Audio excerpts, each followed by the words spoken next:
Hello दोस्तों, नमस्कार। आज हम पीसीएस मंत्रा का टेस्ट सीरीज आरओ और एआरओ का कराने जा रहे हैं इस चैनल पर। अब कंप्लीट इस पर लगभग आपका टेस्ट सीरीज पूरा कंप्लीट कराया जाएगा। ठीक है, तो आप लोग इसको अच्छे से देखिएगा और इसका नोट्स भी बनाते जाइएगा। ठीक है, इसमें हम पहला क्वेश्चन देख रहे हैं। निम्नलिखित में से कौन सा ताम्र पाषाणिक स्थल उत्तर प्रदेश में स्थित नहीं है? इसमें जो स्थित नहीं है वो आपका है नौदा टोली। ऑप्शन बी सही है, क्योंकि हड़प्पा सभ्यता से पूर्व तांबे और पत्थर के उपकरण के साथ साथ प्रयोग की विशेषता वाली प्राचीन संस्कृति के ताम्र पाषाणिक संस्कृति कहा गया है। भारत में ताम्र पाषाण युग बस्तियां जो है दक्षिण पूर्वी राजस्थान, पश्चिमी मध्य प्रदेश और पश्चिमी महाराष्ट्र तथा दक्षिणी पूर्वी भारत में पाई जाती है। और नौदा टोली जो है आपका ये मध्य प्रदेश का एक प्रमुख ताम्र पाषाणिक पूजा स्थल है। जो शेष सभी विकल्प उत्तर में सही है, बस यही आपका नहीं है। ठीक है, अगला क्वेश्चन है, भारत में सर्वप्रथम कृषि का प्रारंभ किस काल में किया गया था? लगभग आपको सबको पता होगा, ये आपका है नवपाषाण काल में। आप लोग भी किताब पेन लेके बैठ जाइएगा, आप लोग भी इसको देखिएगा कितना क्वेश्चन आप लोग का सही हो रहा है। ठीक है, इसमें जो आंसर होगा आपका है ए नवपाषाण काल, क्योंकि भारत में सर्वप्रथम कृषि का प्रारंभ नवपाषाण काल से ही तथा भारतीय महाद्वीप में प्राचीनतम कृषि या गेहूं कहा जाता है का साक्ष्य वाला स्थल जो है उत्तर प्रदेश के कहां से मिला है? वो संत कबीरनगर से। संत कबीरनगर जनपद में स्थित कहां पर लहुरा एक देव है, वहां से मिला है। कहां से? लहुरा देव से। अगला क्वेश्चन आपका है, स्थल और उत्खनन करता दिया, इसमें कौन सा बोला कि कौन सा सुमेलित नहीं है? इसे हड़प्पा जो है राखलदास बनर्जी ते आपका गलत होगा। चंद्रदोड़ो जो है मायके से रिलेटेड है, तो ये आपका सही है। रोपड़ यज्ञ दत्त शर्मा, तो ये रोपड़ जो है ये भी सही है।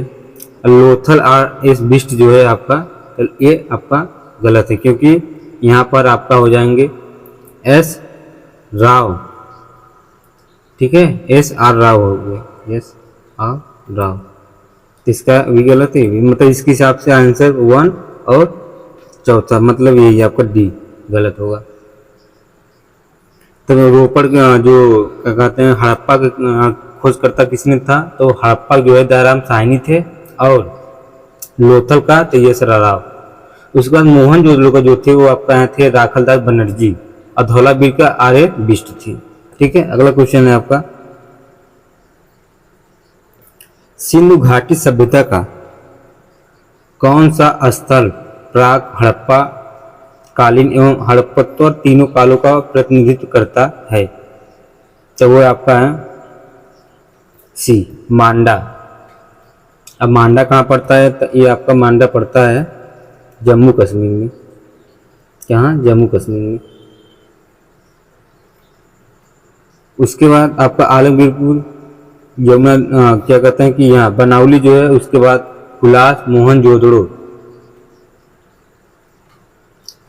तो हड़प्पा और हड़प्पा कालीन एवं हड़प्पत्तर तीनों कालों को प्रतिनिधित्व करता है। मांडा के अतिरिक्त सुरकोटद्रा, धौलावीर तथा राखीगढ़ी संधव स्थल है जो उपयुक्त तीनों कालों का प्रतिनिधित्व करते हैं। अगला क्वेश्चन आपका, निम्नलिखित में से कौन सा सही सुमेलित नहीं है? जैसे दैमाबाद आपका जो है गोदावरी से रिलेटेड है, इसमें पूछा कौन सा सुमेलित है? जैसे सुत्का गेंडो जो दासक या दशक नदी के किनारे है, तो ये सही है आपका। इसके हिसाब से आंसर सी सही होगा, क्योंकि दैमा जो बाध है आपका ये आपका प्रवरा है।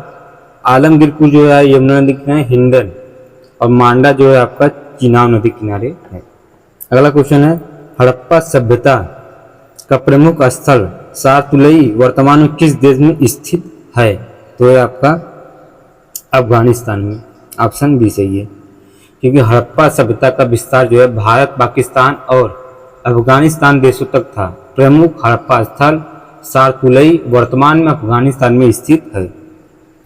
अगला क्वेश्चन है आपका, निम्नलिखित में से किस पशु का चित्र हड़प्पा सभ्यता की मुहरों पर नहीं पाया गया है? तो है आपका सी घोड़ा, बकिया बैल, हिरन और गैड़ा मिला हुआ है, घोड़ा का साक्ष्य नहीं मिला, क्योंकि हड़प्पा सभ्यता के विभिन्न स्थानों से लगभग 4000 कितना 4000 ज्यादा मुहरें प्राप्त हुई है, जो आमतौर पर चौकोर शक्ल में सेलखड़ी से निर्मित है। इन मुहावरों पर अनेक पशुओं के चित्र हैं, परंतु किसी भी मुहर पर घोड़े का चित्र मौजूद नहीं है। अगला क्वेश्चन है आपका, हड़प्पा सभ्यता के संबंध में कौन सा कथन गलत है या असत्य है? हड़प्पा सभ्यता की लिपि भावचित्रात्मक थी, जिसे अभी तक पढ़ा नहीं जा सकता, ये सही है। हड़प्पा सभ्यता का समाज मात्र सत्तात्मक प्रकृति का था, ते भी सही है।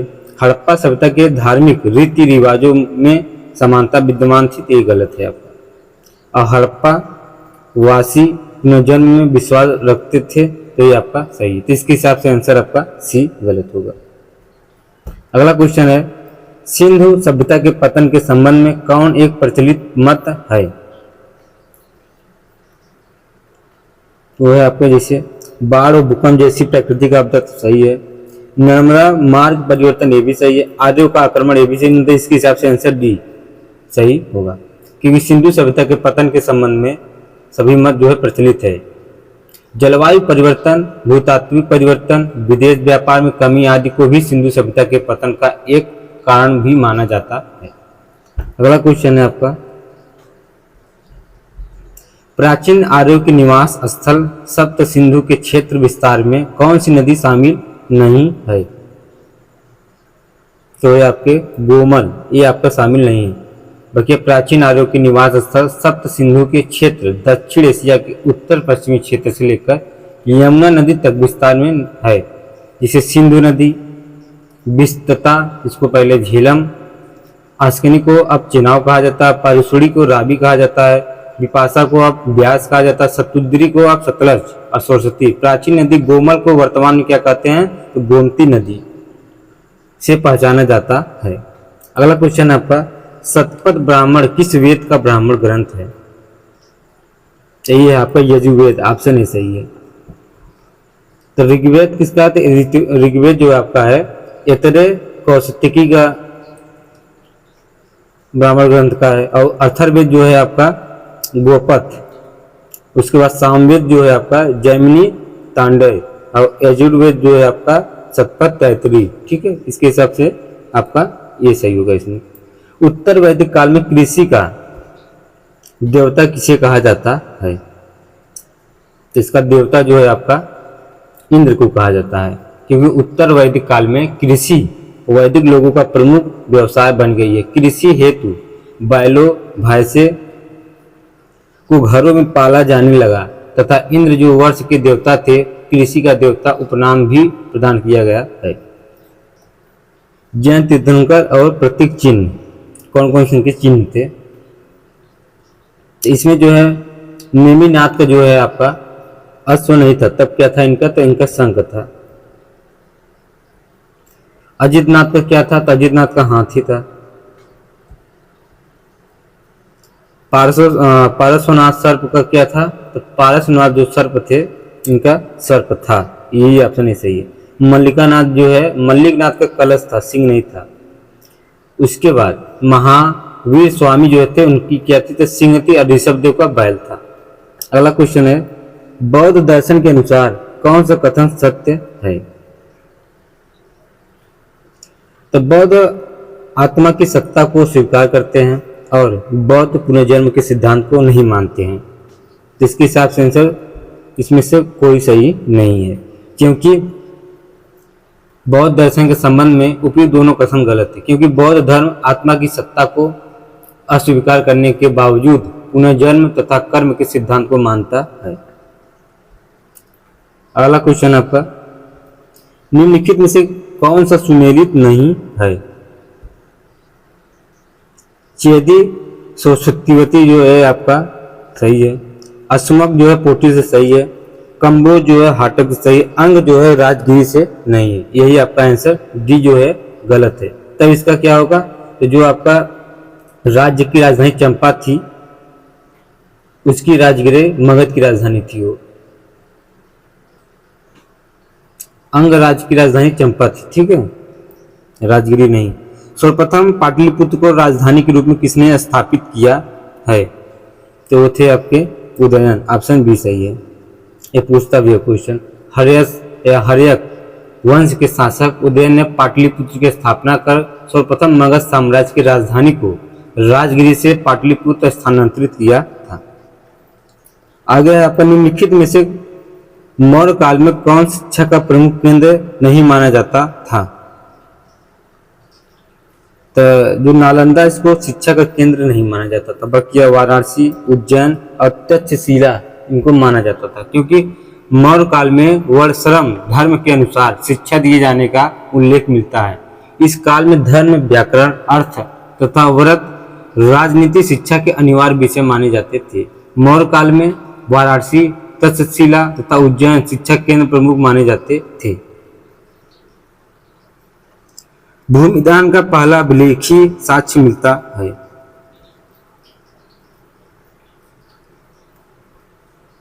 तो वो आपका है नानाघाट अभिलेख से। ऑप्शन बी सही है इसका।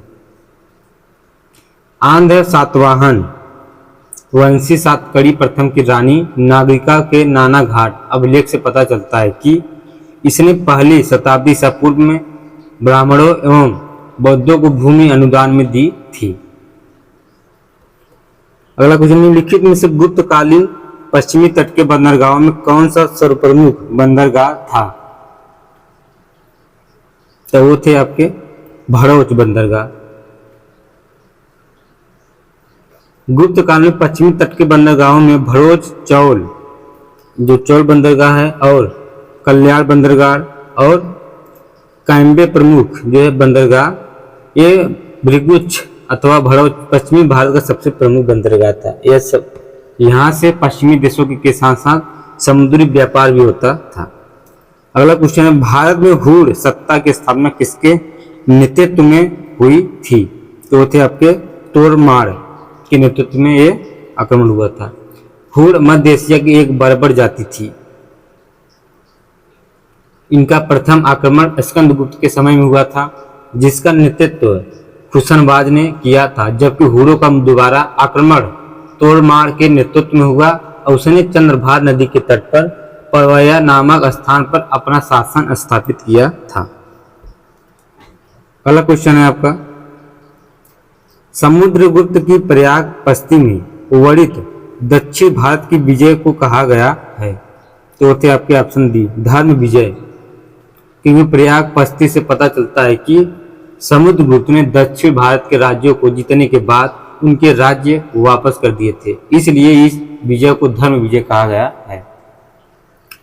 अगला क्वेश्चन है, किस शासक को ग्रीक लेखकों ने अग्रमीज एवं जैंद्रिमीज नाम से पुकारा है, तो वह आपके बी घनानंद।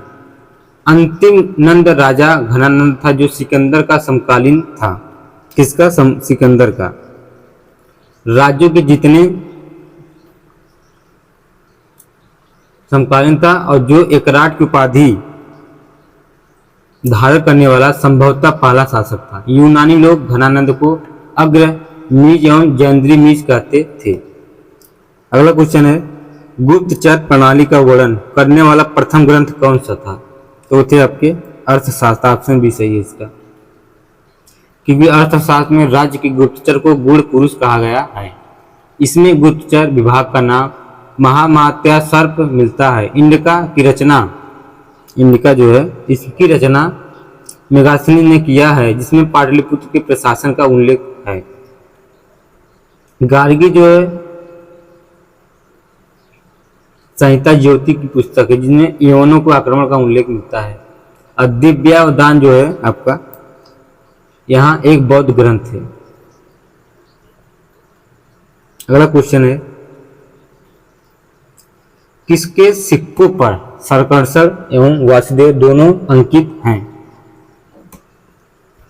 तो वह आपके बी खूबिस का जो कुषाणों ने ही सर्वप्रथम शुद्ध सोने के सिक्के चलाए जो 100 कितने 124 ग्रेड थे। होविस्क के सिक्कों पर भारतीय देवी देवता पहले के कुषाण शासकों से अधिक मिलते हैं। इनमें बुद्ध, शिव, कार्तिकेय, विष्णु, संघर्ष, उमा आदि शामिल हैं। अगला क्वेश्चन है, निम्नलिखित में से मदसौर प्रशस्ति की रचना किसने की थी? तो थे आपके वस्त्र भट्टी। वस्त्र भट्टी जो है कुमारगुप्त प्रथम का दरबारी कवि था। इसने 472 ईसा पूर्व में मदसौर प्रशस्ति की रचना की। अबीर सेन साव चंद्रगुप्त द्वितीय का युद्ध सचिव था। इसका रचना उदयगिरी गुहा लेख है। हरिशर ने प्रयाग पस्ती की रचना की है, जबकि कालिदास ने मालविकानी या मित्रत या विक्रमोर्वशीय, रघुवंशम, मेघदूत इत्यादि की रचना की। अगला क्वेश्चन है, निम्नलिखित में से कौन सा सुमेलित नहीं है? हर्ष चरित्र जो है बालभट्ट का है, प्रियदर्शिका हर्ष का है, सूर्य शतक जो है मयूर का है, मयूर शतक जो है आपका जयसेन का नहीं है। तब किसका मयूर शतक जो है अथवा सूर्य शतक, इसकी रचना मयूर ने किया है, जो हर्ष के दरबार का एक विद्वान था। इसके अलावा इसके दरबार में हरिदत्त एवं जयसेन जैसे विद्वान भी थे।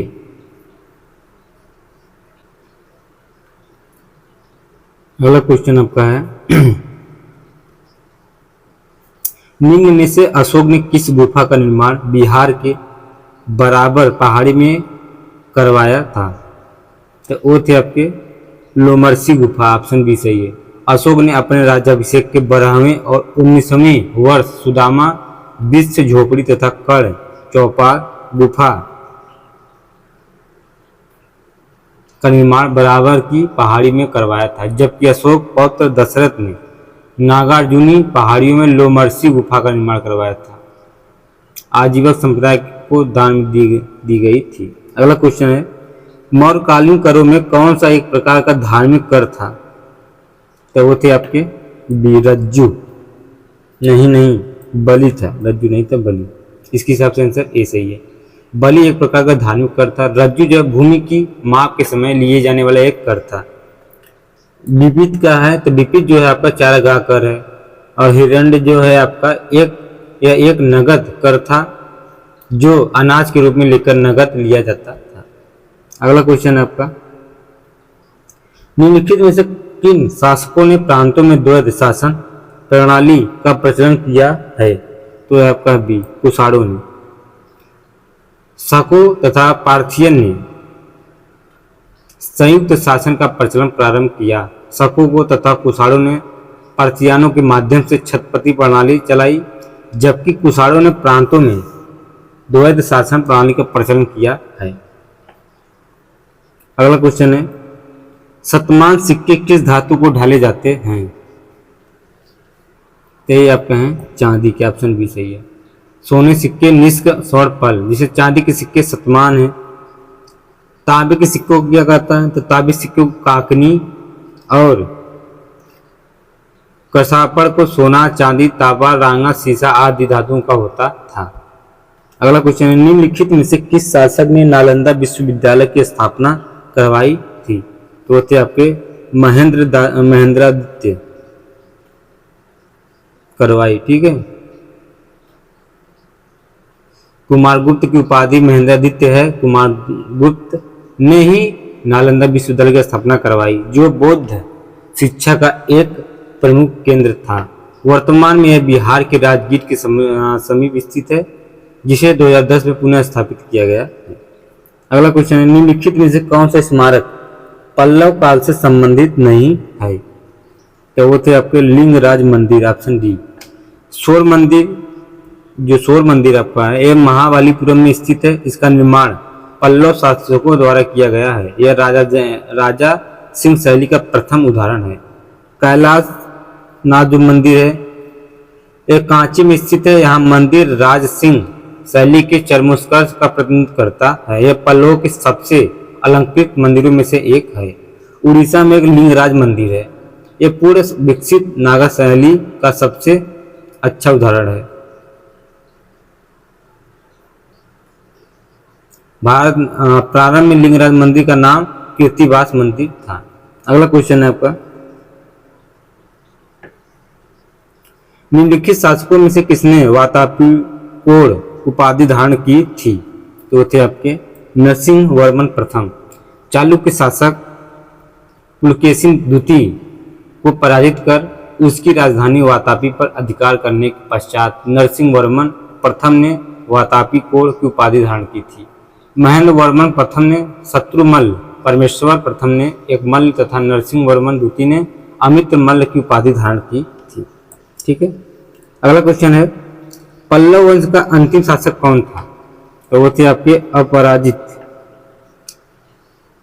ऑप्शन ए सही है। कांची के पल्लव वंश का संस्थापक सिंह वर्मा था, जबकि उनका वास्तविक संस्थापक सिंह विष्णु था। अंतिम महत्वपूर्ण पल्लव शासक पराजित वर्मन था, जबकि अंतिम शासक कम वर्मा था। पल्लव शासकों की राजधानी कांची थी, जबकि कावेरी नदी को पल्लव की प्रिया कहा जाता है। अगला क्वेश्चन है, हिंदू, जैन और बौद्ध तीनों ही धर्म का प्रतिनिधित्व करने वाली गुफा है। वो है आपके बी, एलोरा। एलोरा में बौद्ध धर्म, ब्राह्मण धर्म एवं जैन धर्म से संबंधित गुफाएं मिलती है। इन गुफाओं का निर्माण 5वीं शताब्दी से लेकर 12वीं शताब्दी ईस्वी तक हुआ है। एलोरा गुफा में कुल 34 गुफाएं हैं, जिसमें गुफा के 1 से लेकर 12 तक बौद्ध का, 12 से लेकर 13 से 29 तक हिंदुओं और 30 से 34 गुफाएं जैन से संबंधित है। अगला क्वेश्चन, उत्तर रामचरित के रचयिता कौन हैं? वो थे आपके भवभूति। ऑप्शन बी सही है। भवभूति कन्नौज नरेश यशवर्मन के दरबार में रहते थे। वह उत्तर रामचरित लिखा है। अगला क्वेश्चन आपका है, मोहम्मद गोरी गजनी जाते हुए किसके द्वारा मारा गया है? तो है आपका है डी, दिल्ली में। ऑप्शन डी सही है इसका। नहीं, इसका नहीं है, डी खोखरो द्वारा। Option D. मोहम्मद गोरी की सिंधु नदी के तट पर दमयक नामक स्थान पर नमाज पढ़ते समय 1206 ईस्वी में हत्या कर दी गई। चंद्र और ददाई इसका श्रेय पृथ्वीराज तृतीय को देते हैं, जो कि तर्क संगत नहीं है। आधुनिक इतिहासकार खोखरो को इसका श्रेय देते हैं।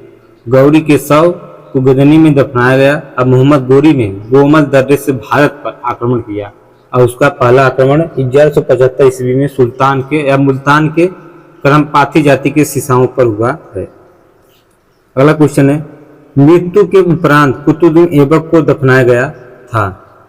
तो वो थे आपके ऑप्शन ए, लाहौर में, क्योंकि 1210 ईस्वी में ऐबक की लाहौर में चौगान खेलते समय मृत्यु हो गई। उसे लाहौर में दफनाया गया। कुतुबुद्दीन ऐबक गुलाम वंश का संस्थापक था। वह ऐबक जनजाति का तुर्क था। ऐबक को पिलबक्स हाथियों का दान देने वाला, लाख वंश लाखों का दान देने वाला, कुरान शक आतिम द्वितीय भी कहा जाता है। अगला क्वेश्चन है आपका, बलबन का जन्म तुर्कों के किस संप्रदाय में हुआ था? तो वो थे आपके इलवरी। बलबन का जन्म तुर्की की इलवरी शाखा में हुआ था। उसका मूल नाम क्या था? तो बहाउद्दीन था। जब वह सुल्तान बना तो उसने गियासुद्दीन की उपाधि धारण की और उसकी एक अन्य उपाधि उल्गू खां थी। बलबन को द्वितीय इलवरी वंश का संस्थापक कहा भी जाता है। अगला क्वेश्चन है, निम्नलिखित में से दिल्ली का प्रथम शासक कौन था जिसने दक्कन को भेजा था? तो वो थे आपके अलाउद्दीन खिलजी। ऑप्शन ए सही है। अलाउद्दीन महावत खान, शाहजहां एवं औरंगजेब ने अपने सामरिक एवं राजनीतिक जीवन की शुरुआत दक्कन से ही किया था। दक्षिण भारत पर पहला तुर्की आक्रमण जलालुद्दीन खिलजी के काल में हुआ था। वही दक्षिण जाने वाले पहला सुल्तान अलाउद्दीन खिलजी था। अलाउद्दीन खिलजी के दक्षिण अभियान का मुख्य उद्देश्य धन प्राप्ति था। अलाउद्दीन खिलजी के समय दक्षिण भारत की विजय का प्रमुख श्रेय मलिक काफूर को जाता है। अगला क्वेश्चन है, पैगंबर के सेनापति उपाधि का उपयोग किस सुल्तान या मुल्तान ने किया है? तो वो थे आपके खुसरो शाह। ऑप्शन बी सही है। खुसरो मलिक नसीरुद्दीन खुसरो शाह के नाम से सुल्तान बना। इसने पैगंबर का सेनापति की उपाधि धारण किया। मुबारक खिलजी ने उसे खुश रेखा की उपाधि दी तथा अपने राज्य का प्रधानमंत्री बन गया। मसाहत निम्न से संबंधित था। तो थे आपके ए भूमि।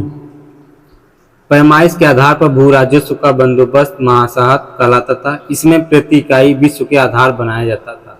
अलाउद्दीन खिलजी दिल्ली सल्तनत का पहला सुल्तान था जिसने मसाहत को अपनाया था। अगला क्वेश्चन है, अमीर खुसरो ने अपनी रचना आशिका किसके आदेश पर लिखी है? तो यहाँ पे सी खिलजी खान। आशिका देवल देवी एवं खिलजी खां के प्रेम संबंधों पर आधारित पुस्तक है। उन्होंने 1315 ईस्वी में इस पुस्तक का उल्लेख खिलजी खां के आदेश पर किया था। इसी में अमीर खुसरो कहते हैं कि यदि मैं भारत की प्रशंसा करता हूँ तो मुझे पक्षपाती ना समझा जाए। इस पुस्तक में अमीर खुसरो मंगोलों द्वारा स्वयं के बंदी बना लिए जाने की भी सूचना देते हैं। अगला क्वेश्चन है, राष्ट्रकूट साम्राज्य का संस्थापक कौन था? तो वो थे आपके दंती दुर्ग। ऑप्शन बी सही है। राष्ट्रकूट साम्राज्य का संस्थापक दंती दुर्ग था। संजन अभिलेख से पता चलता है कि दंती दुर्ग ने उज्जैन पर अधिकार कर हिरण्यवर्धन यज्ञ किया था। यज्ञ में प्रतिहारों ने द्वारपाल की भूमिका निभाई थी। उसने तुला पुरुष दान यज्ञ भी संपन्न किया। अगला क्वेश्चन है, चोलकालीन प्रशासनिक इकाई जो व्यापारियों के कल्याण की देखरेख करती थी? तो थे आपके सी नरगमन। ऑप्शन सी से नरगमन चोल काल में व्यापारिक नगरों तक सीमित थी। नगरों में व्यापारियों के संगठन को वलंजियर भी कहा जाता था। नगरों में व्यापारियों के निगम को नगरटार तथा उनके अधीन रहने वाली भूमि को नगरकनी कहा जाता था। अगला क्वेश्चन है आपका, चंदेल साम्राज्य का जेजा कभुक्ति नामक किस चंदेल राज्य के या राजा के नाम से उत्पन्न हुआ था? तो थे आपके ए जय शक्ति। चंदेल राज्य बुंदेलखंड में स्थित था। बुंदेलखंड का प्राचीन नाम जेजा कभुक्ति है। महोबा लेख के अनुसार इस वंश के तीसरे राजा जय शक्ति अर्थात जेजा ने अपने शासित क्षेत्र को वैसे ही अपना नाम जेजा कभुक्ति दिया जैसे राजा पृथु ने पृथ्वी का नाम दिया था।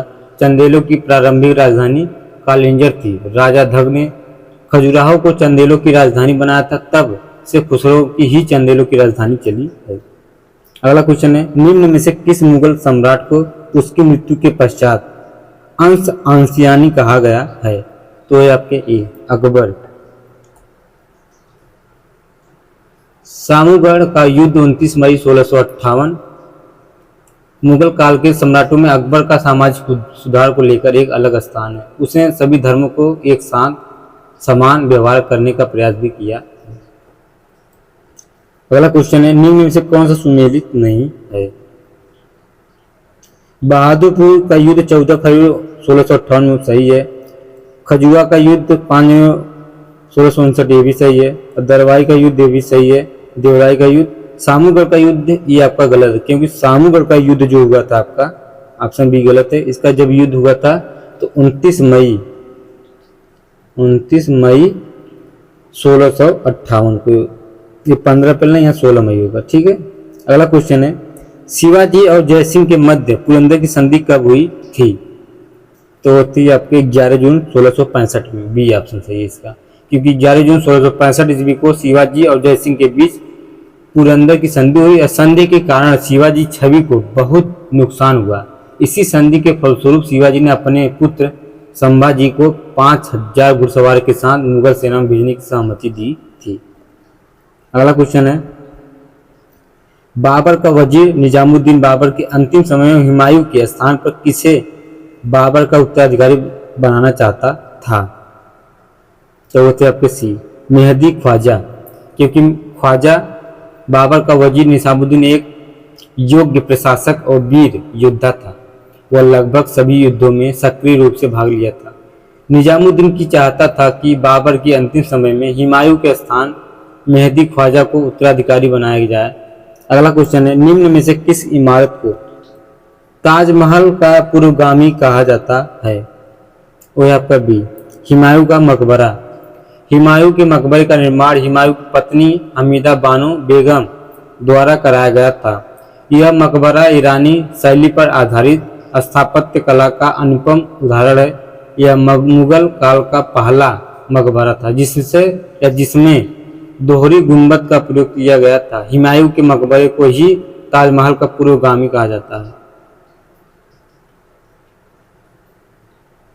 अगला क्वेश्चन, वैष्णव संत मतलब वल्लभाचार्य का संबंध किस संप्रदाय से था? ये आपका है रुद्र संप्रदाय, ऑप्शन ये सही है, क्योंकि वैष्णव धर्म के कुछ मार्गी शाखा के महान संत वल्लभाचार्य का जन्म वाराणसी में हुआ था। इनका दर्शन युद्ध अद्वैतवाद के नाम से भी जाना जाता है। ये रुद्र संप्रदाय के संबंधित थे। इनके पत्नी का नाम लक्ष्मी था। अगला क्वेश्चन है, सूफी संत बहाउद्दीन जकारिया किस संप्रदाय से संबंधित थे? ये थे आपको बी, सुहरावर्दी संप्रदाय से। शेख बहाउद्दीन जकारिया ने भारत में सर्वप्रथम सुहरावर्दी शाखा का प्रचार किया। इनका जन्म मुल्तान में हुआ था और उन्होंने मुल्तान को ही अपने शिक्षा का केंद्र बनाया। इल्तुतमिश ने बहाउद्दीन जकारिया को शेख उल इस्लाम का पद प्रदान किया था। अगला क्वेश्चन है, ताताचार्य जो प्रसिद्ध दार्शनिक थे, इनका संबंध किस शासक से है? तो थे आपको डी, सदाशिव राय। वेंकट द्वितीय अरवुड वंश का महान शासक था। इसने चंद्रगिरी को अपना मुख्यालय बनाया। ताताचार्य प्रसिद्ध दार्शनिक एवं मातला अनंत नामक कवि वैकुंठ द्वितीय के दरबार में निवास करते थे। अगला क्वेश्चन है, विजयनगर के शासकों में से किसने राज्य व्यास की उपाधि धारण की थी? तो वो थे आपके सी, हरिहर द्वितीय, ऑप्शन सी सही है। हरिहर द्वितीय बुक्का प्रथम की मृत्यु के बाद संगम वंश की गद्दी पर बैठा। इसने राजाधिराज, राज परमेश्वर, महाराजाधिराज, राजव्यास जैसी उपाधियां धारण की थी। हरिहर द्वितीय विरूपाक्ष का उपासक था। अगला क्वेश्चन है आपका, कुतुब शाही वंश का प्रसिद्ध बंदरगाह निम्न में से कौन था? तो थे आपके मछलीपट्टनम, ऑप्शन बी सही है। मछलीपट्टनम कुतुब शाही समाज का विश्व प्रसिद्ध बंदरगाह था। अगला है, जयमल और फत्ता नामक वीर योद्धाओं का संबंध किस स्थान से था? तो थे आपके मेवाड़ से। अकबर के समय मेवाड़ में सिसोदिया वंश का शासन था। अकबर ने जब मेवाड़ पर आक्रमण किया तो उस समय राणा उदय सिंह को दो सरदार जयमल एवं फत्ता पर ही दुर्ग की सुरक्षा की जिम्मेदारी थी। दोनों ही अपने समय के वीर योद्धा थे।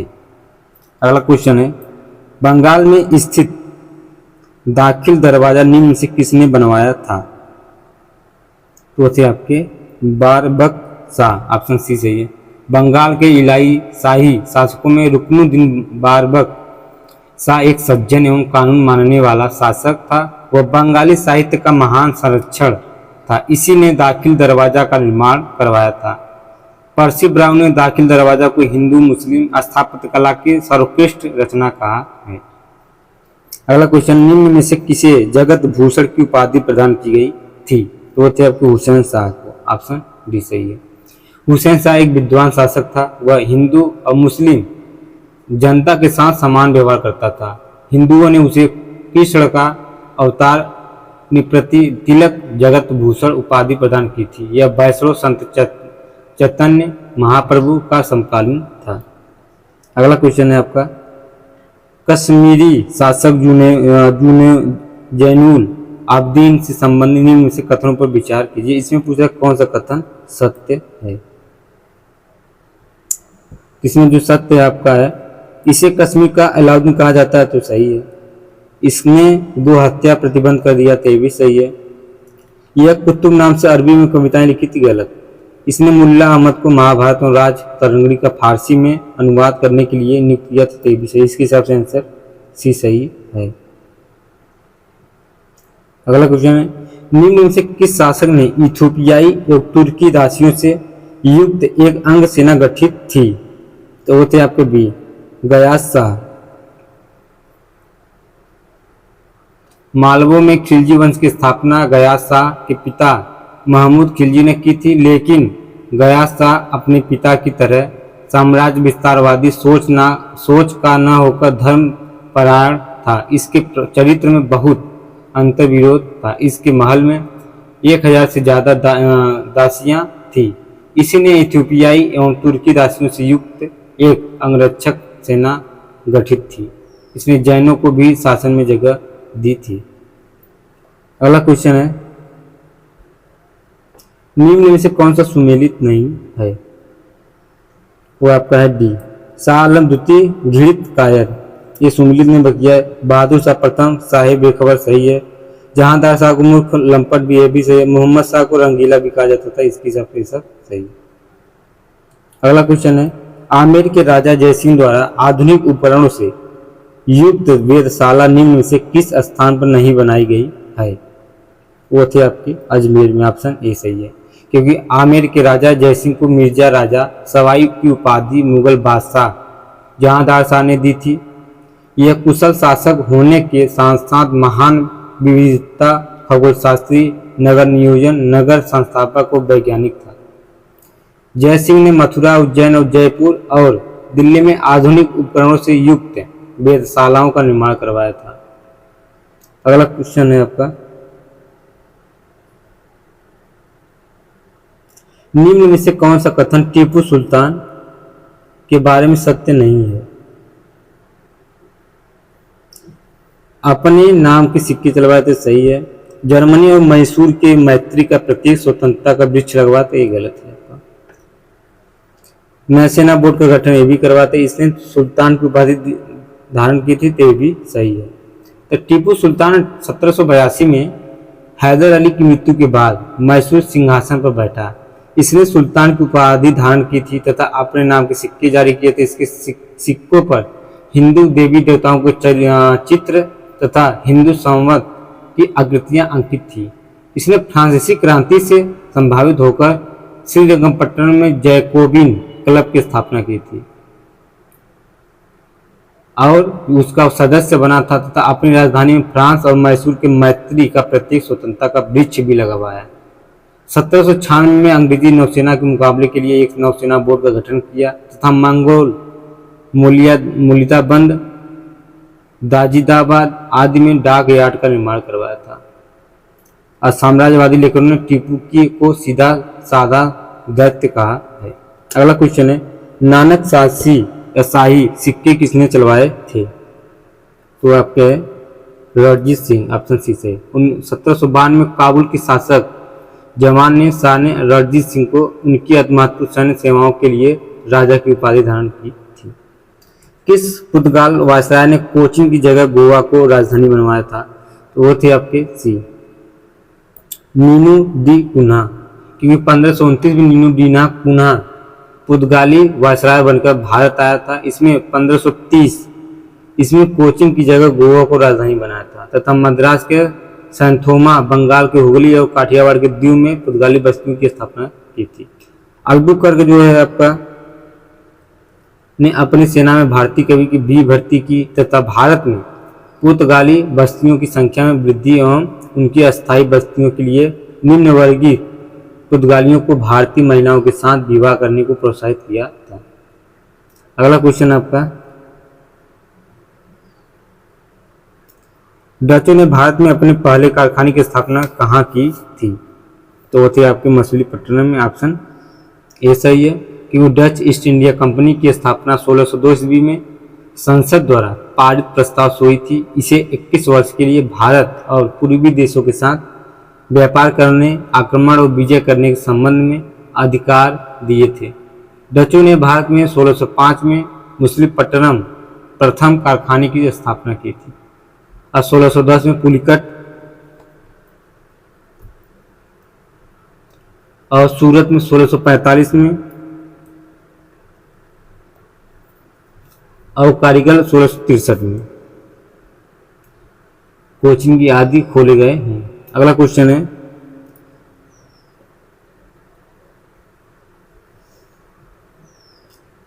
किस मुगल शासक ने अंग्रेज दूत कैप्टन हॉकिंस को 400 का मनसब और जागीर प्रदान की है? तो थे आपके बी, शाहजहां।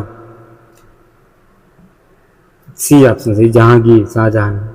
क्योंकि कैप्टन हॉकिंस इंग्लैंड के राजा जेम्स प्रथम के दूत के रूप में 1608 में भारत आया और मुगल सम्राट जहांगीर से आगरा मिलने गया। जहांगीर ने उसे आगरा में बसने और 400 का मनसब और जागीर प्रदान की। अगला क्वेश्चन है, प्रथम कर्नाटक युद्ध की समाप्ति किस संधि से हुई थी? तो थे आपके एक्सला संबंधी, ऑप्शन बी सही है। कब एक्सला संबंधी होता? 1748 में।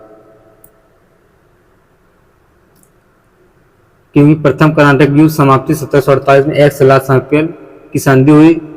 इस समय यूरोप में अंग्रेजों और फ्रांसीसियों के बीच ऑस्ट्रेलिया में उत्तराधिकारी के लिए लड़ा जा रहा था, जो इस संधि से समाप्त हो गया। भारत में प्रथम कर्नाटक युद्ध तत्कालीन कारण अंग्रेज कैप्टन बर्नर्ड की कुछ फ्रांसीसी जहाजों पर अधिकार कर लेना था।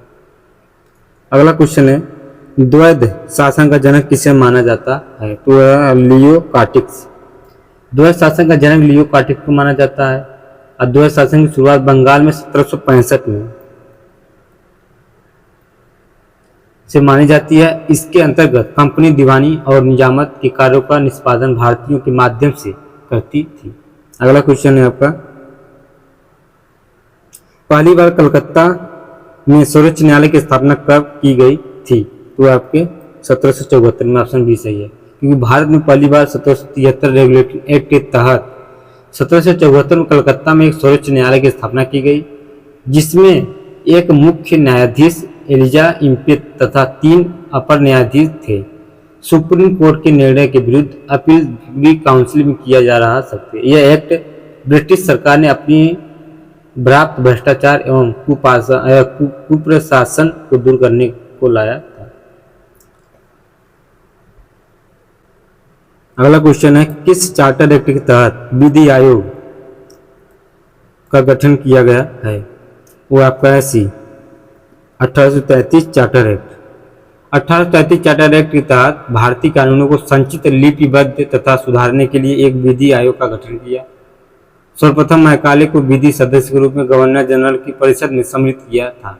केवल सपरिषद गवर्नर जनरल को ही भारत के लिए कानून बनाने का अधिकार था।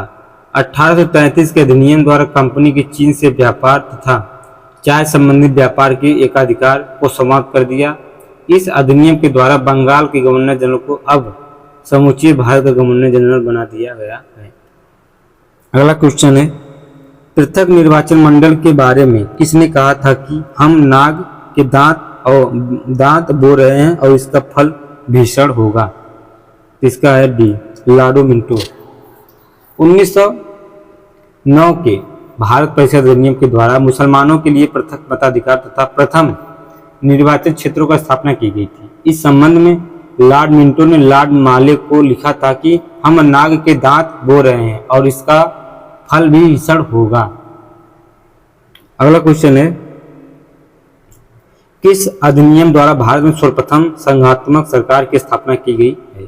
तो आपको 1935, ऑप्शन बी सही है। क्योंकि 1935 के शासन अधिनियम द्वारा सर्वप्रथम भारत संघात्मक सरकार की स्थापना की गई। इस संघ की ब्रिटिश भारतीय प्रांत तथा कुछ भारतीय राष्ट्र संघ में शामिल होना चाहती थी, मिलाकर बन गया था। 1935 के अधिनियम द्वारा प्रांतों के द्वैध शासन समाप्त करके केंद्र में द्वैध शासन लागू किया। इसका द्वारा प्रांतों को स्वायत्तता प्रदान की गई है। अगला क्वेश्चन है, निम्न में से संविधान सभा की प्रारूप समिति में कौन शामिल नहीं था? तो थे आपके सी, जेपी कृपलानी, ऑप्शन सी सही है। संविधान राजनीतिक सलाहकार बीएन राव द्वारा तैयार किए गए संविधान के प्रारूप पर विचार विमर्श करने के लिए संविधान सभा द्वारा 29 अगस्त 1947 को अध्यक्ष डॉक्टर भीमराव अम्बेडकर बनाए।